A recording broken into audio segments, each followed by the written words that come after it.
Olá, amigos da TV Legislativa. Nós estamos iniciando mais um programa TVL Comunidade, aqui pelo seu canal da BTV, pelo seu canal da NET e também através das redes sociais da Câmara de Vereadores, pelo YouTube também, né? Nós estamos gravando este programa aqui no plenário da Câmara, onde a gente consegue manter o distanciamento tanto da equipe técnica quanto do entrevistado, e a gente consegue gravar o programa sem máscara, a máscara fica aqui na frente, né? E a gente tem essa oportunidade de falar mais declarado, de gravar o programa sem máscara e com toda a proteção com relação ao Covid-19. Nós estamos vivendo aí a semana de aniversário da cidade de Blumenau, muito bacana, né? Nós teremos aí toda uma programação voltada, como sempre, né? Voltada para o aniversário da cidade, de uma forma também diferente, porque estamos ainda em momento de pandemia, e nós vamos falar tudo isso, e vamos falar também da história de Blumenau, vamos falar tudo isso aqui no programa. Quem a gente trouxe para o programa? A gente trouxe o ex-vereador Silvio Zimmermann, que hoje é secretário da Cultura e também de Relações Institucionais aqui da cidade de Blumenau e é um estudioso da história da cidade. Prazer tê-lo conosco, secretário. O prazer é meu, Marcão. É uma honra estar aqui contigo. Então, vamos começar falando um pouquinho da história da nossa cidade, quem foi o Dr. Blumenau e por que ele veio aqui para essa região? A cada dia se descobre um pouco mais sobre a história do Dr. Blumenau. Recentemente, isso deve ser lembrado, foram encontrados novos documentos na Alemanha, no arquivo de Wolfenbüttel, que tratam da infância do Dr. Blumenau. Isso tem enriquecido muito a nossa história. Mas a gente fala de um Dr. Blumenau de 1850, quando ele já tinha concluído o seu doutorado. Vamos lembrar que agora, ano passado, celebramos os 200 anos de nascimento do Dr. Blumenau, né? Então ele já estava próximo dos 30 anos. E ele é contratado por uma empresa de proteção aos imigrantes alemães no Brasil para fazer uma viagem pelas colônias já consolidadas de imigrantes alemães que chegaram no Brasil a partir do dia 25 de julho de 1824, primeiro se estabelecendo no Rio Grande do Sul, nessa data inicial, fundando a colônia de São Leopoldo, por exemplo, certo. E depois, a partir do ano de 1828, chegando ao estado de Santa Catarina, e a primeira grande colônia germânica foi em 1828, em São Pedro de Alcântara. Certo. E o Dr. Blumenau, então, veio fazer uma viagem para essa região. Então, quer dizer que quando os primeiros imigrantes chegaram aqui ao sul do país, Blumenau levou aí algo de 25 anos depois para vir para cá. Isso mesmo, aproximadamente 20 anos depois. Certo. A primeira viagem dele, acho que foi em 1848, certo. Com o intuito de fazer uma avaliação e um relatório das condições em que aqueles imigrantes alemães estavam vivendo aqui no sul do Brasil. Condições de saúde. Condições gerais de trabalho, de relação com o governo, ia fazer um relatório geral. Todavia, a gente sabe que ele já tinha ideia de aumentar essa colonização. E durante a viagem, essa companhia, essa organização que o contratou, acabou fechando as portas, encerrando as atividades e ele foi demitido. Mas mesmo assim ele continuou a viagem dele, continuou com o propósito dele. Olha só. E percorrendo, né, o sul do Brasil, ele acaba propondo ao governo do estado uma nova colônia, uma colônia particular com regras dele que ele sugeriu à Assembleia Legislativa do Estado de Santa Catarina e também ao governador do estado, que não foram aceitas. Ele solicitou terras e havia uma legislação para isso. Certo. Ele solicitou terras, todavia impondo as regras dele.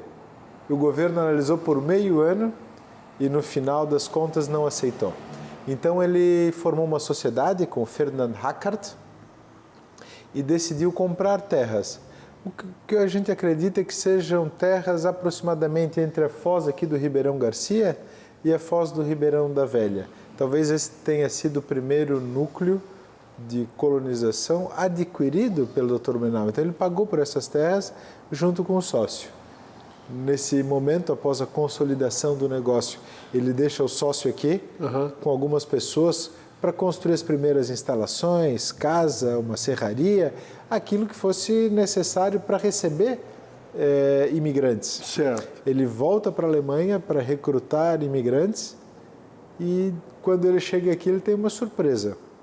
O Hackert ainda estava aqui, todavia não tinha quase nada construído.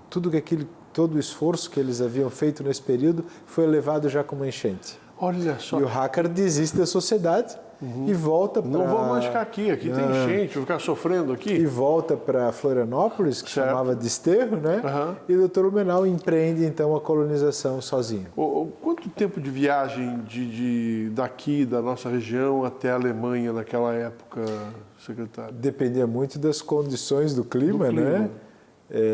Aquelas primeiras imigrações de 1828 chegaram a levar 80 dias. Olha só. Mas o trajeto era menor na época do Dr. Blumenau e era aproximadamente 30 dias. E me diz uma coisa, porque ele veio fazer o relatório para aquela empresa e já na intenção de empreender aqui ou não? Ele veio com a empresa no primeiro momento, fez o relatório, retornou para a Alemanha e depois arranjou o sócio e retornou para cá novamente. Como é que foi? Provavelmente, a gente não sabe dizer se ele já tinha essa ideia, mas a gente acredita que sim. E ele teve muitas motivações. E o José Ferreira da Silva fala, inclusive, que ele tenha sido influenciado pelo naturalista alemão Alexander von Humboldt. E, de fato, há uma carta do Alexander von Humboldt nos arquivos de Wolfenbüttel pedindo ao Dom Pedro II que recebesse o Dr. Blumenau. Então ele já tinha também uma recomendação. Outra situação que vale a pena ser lembrada nesse período todo é a forma como o Dr. Blumenau conheceu Stutzer, que era o cônsul da Prússia, e ele acho que conheceu em Londres quando foi patentear um trabalho de química e acabou sabendo um pouco mais, conhecendo e se interessando pela imigração para o Brasil. Então, provavelmente, o Dr. Blumenau já tinha sonhos de vir e se estabelecer aqui no Brasil. Certo, mas quando ele veio para essa região de Blumenau, aqui para Blumenau mesmo, né, já existiam pessoas que viviam e moravam aqui na região. Né? Na região ali do Capim Volta já existiam pessoas, até aqui mesmo, próximo do Rio Itajaí. Né? Há registros né, de que já havia algumas pessoas morando aqui. Também é interessante saber um pouco como é que foi a viagem. Né? O Dr. Blumenau veio para cá com um balseiro chamado Ângelo Dias, certo. Né, que o trouxe até aqui. E o Dr. Blumenau relata que, por exemplo, parou em Gaspar, onde já havia uma colônia.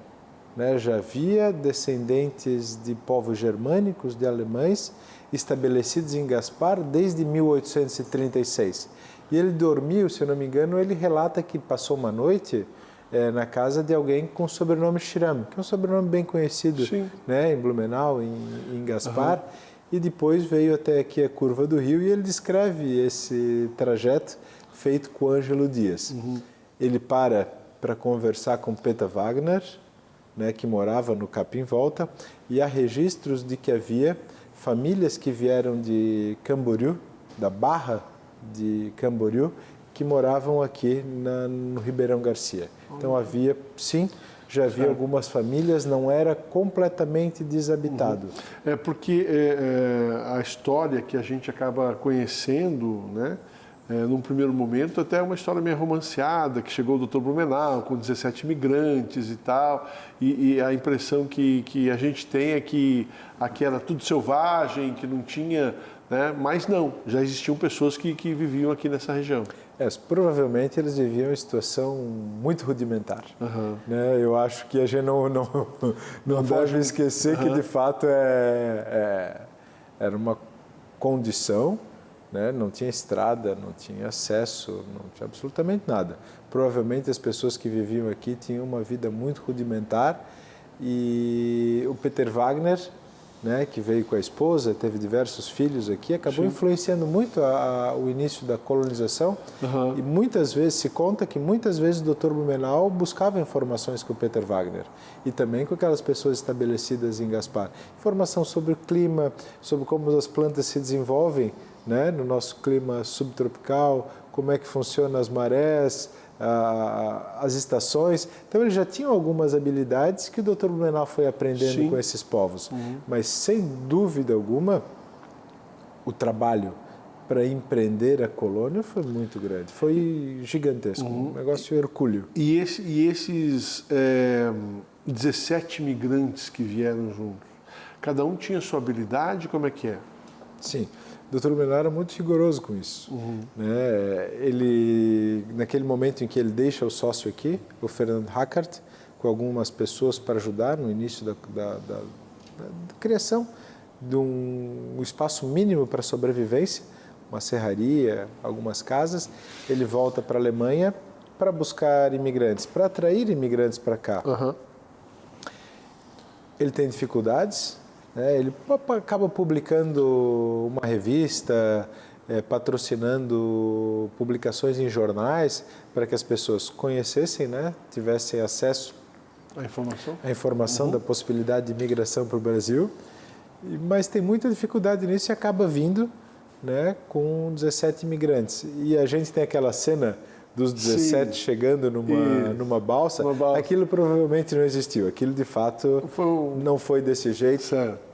A gente tem visto que talvez eles chegaram de forma separada, mas, de fato, é esse o número.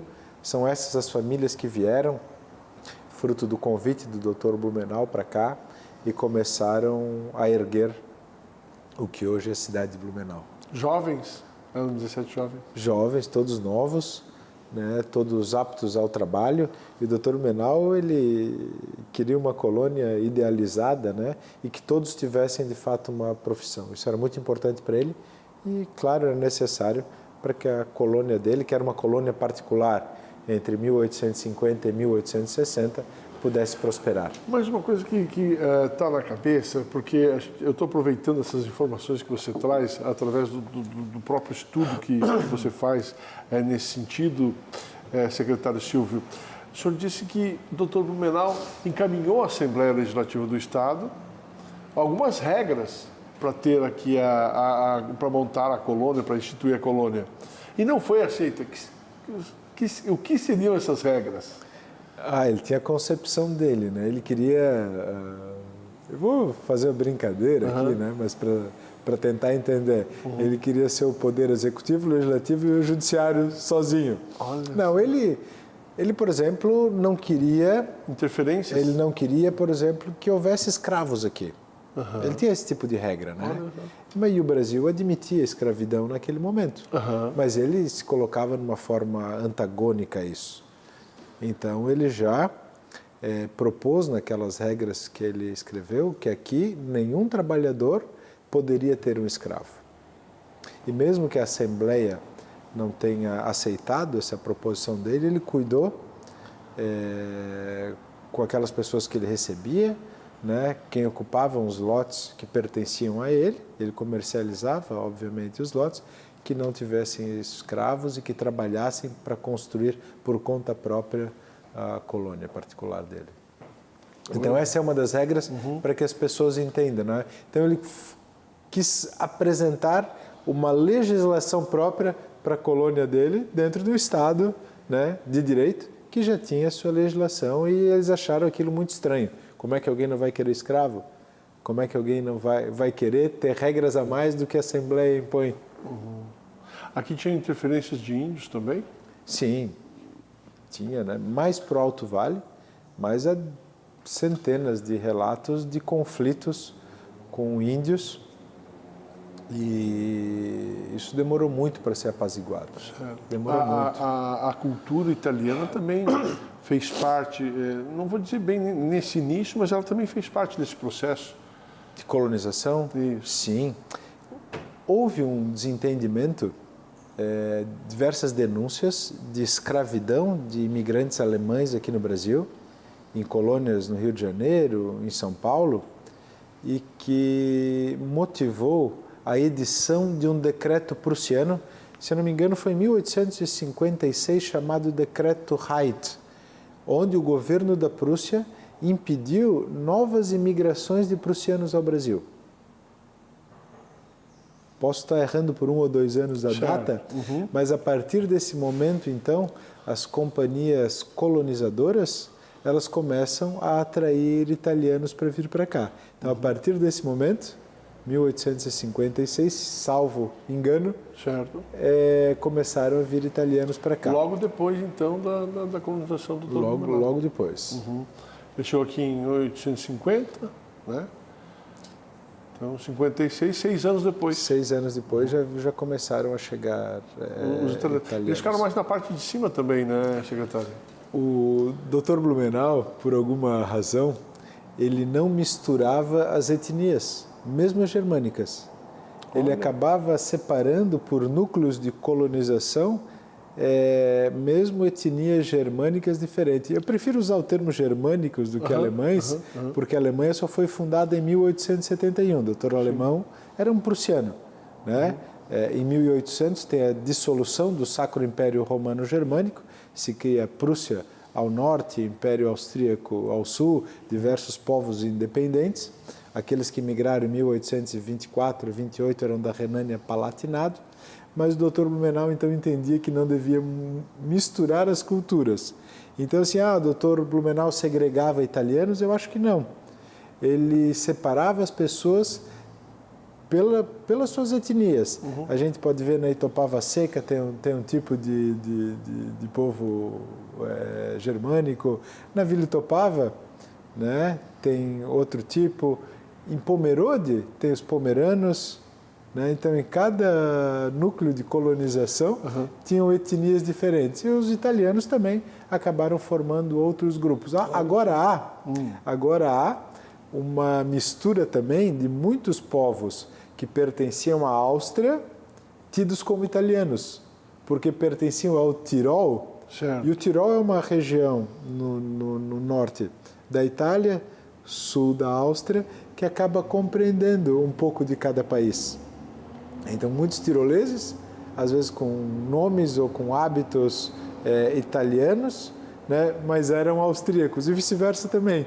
Mas isso é um negócio ainda que requer alguns estudos que estão sendo aprofundados. Para encerrar esse bloco, a gente já está estourando aqui, o Léo já está dando um sinal ali, mas vieram os imigrantes, né, os 17 imigrantes para Blumenau, e a partir daí eles começaram a chegar com mais frequência. Sim. A partir dos 17, daqui a pouco veio reforço, vamos dizer assim. Houve nos anos seguintes um fluxo migratório constante. Durante muitos anos foram chegando novos imigrantes. Isso a gente tem altos e baixos, né? Depois a gente tem a Primeira Guerra Mundial, né? Até mesmo na Segunda Guerra Mundial acaba tendo algum fluxo migratório para cá. Tá certo. Nós vamos fazer um breve intervalo, daqui a pouquinho a gente vai falar da programação do aniversário da cidade, comemorando aí esses 171 anos, tá certo? Vamos a um breve intervalo, daqui a pouquinho a gente volta conversando hoje com o secretário de Cultura e Relações Institucionais aqui da cidade de Blumenau, o Silvio Zimmermann. É um minuto só e a gente já volta.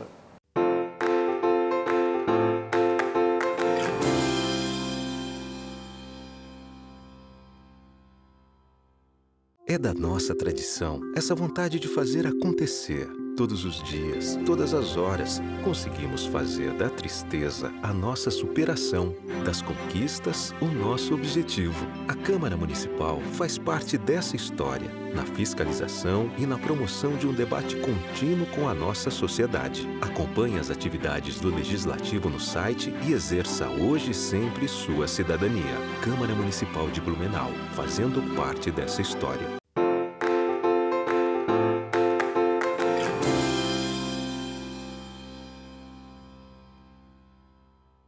Nós estamos de volta aqui no TVL Comunidade. Muito obrigado pelo carinho da sua audiência. Esse programa tem por objetivo discutir, debater temas com personalidades aqui da cidade de Blumenau.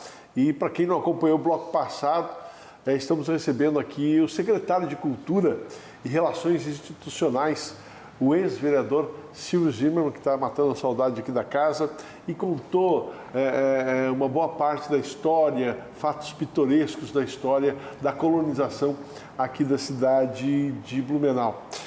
Secretário, o que está programado aí? Nós estamos vivendo essa semana de aniversário, lógico, estamos vivendo a pandemia, é bom que se diga e deixe bem claro isso, mas de qualquer sorte foi feita aí toda uma programação voltada para esse aniversário. Sim, infelizmente, em razão da pandemia, a celebração ainda é muito limitada, né? Normalmente as pessoas participam com muito entusiasmo dos desfiles, né? As escolas participam, a comunidade vem às ruas participar e prestigiar o desfile, que infelizmente nesse ano não pode ser realizado. Então nós da Secretaria Municipal de Cultura estamos idealizando um cerimonial que é conhecido já de muitas pessoas aqui no Mausoléu Dr. Blumenau, onde diversos grupos, né, da sociedade civil organizada presta sua homenagem à memória, à vida e à obra do Dr. Blumenau ali no mausoléu, onde estão os restos mortais do fundador da cidade, do colonizador e de toda a sua família. Mas nesse ano nós também vamos lembrar da memória, da vida e da obra do maior cientista brasileiro do século XIX, que viveu em Blumenau, que era amigo de juventude do Dr. Blumenau, que foi o Fritz Miller. E talvez seja legal e oportuno lembrar, quando o Dr. Blumenau terminou o ensino médio, ele deu um emprego, o pai dele conseguiu um emprego para ele numa farmácia, de um cidadão chamado Tromsdorf. E uma farmácia não é o que uma farmácia é hoje. Na verdade, trabalhava com produtos químicos, acabava fazendo, o próprio farmacêutico fazia, né, os produtos químicos, e o Dr. Blumenau foi trabalhar lá na sua adolescência, e lá ele conheceu um jovem, 2 anos mais novo que ele, aproximadamente, neto do dono da farmácia, que se chamava Fritz Miller. Então vem daí a relação, e o Fritz Miller acaba vindo para Blumenau em 1852, a convite do Dr. Blumenau. E mesmo assim, morando aqui, longe dos grandes centros científicos da Europa, longe da Alemanha, longe da Inglaterra, ele produz uma obra intelectual, científica, de observação gigantesca. Não fosse o Fritz Miller, não teria base o Charles Darwin para defender com tanta ênfase, com profundidade e se tornar tão grande e aceita no mundo todo a teoria da evolução. Darwin tem uma dívida, né, teve uma dívida impagável com o Fritz Miller. Então ele mesmo morando aqui em Blumenau, em 1852, quando o meio de comunicação com o mundo intelectual era só correspondência, ele conseguiu produzir a mais gigantesca obra científica e intelectual do século XIX no Brasil. E no próximo dia 31 de março do ano que vem, de 2022, ele nós celebramos o bicentenário de nascimento de Fritz Miller.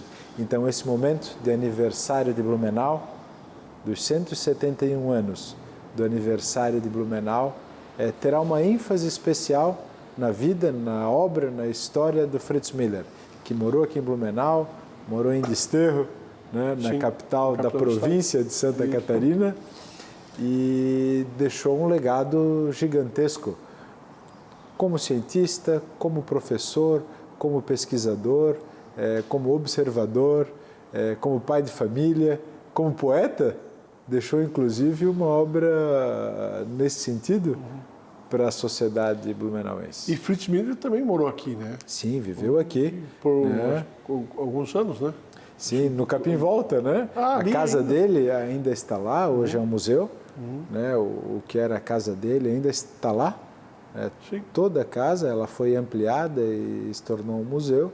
Mas então o foco dessa celebração será o bicentenário, o jubileu do bicentenário de nascimento do Fritz Miller. Certo. Então a programação se dará aí ao longo de toda a semana, né? Isso.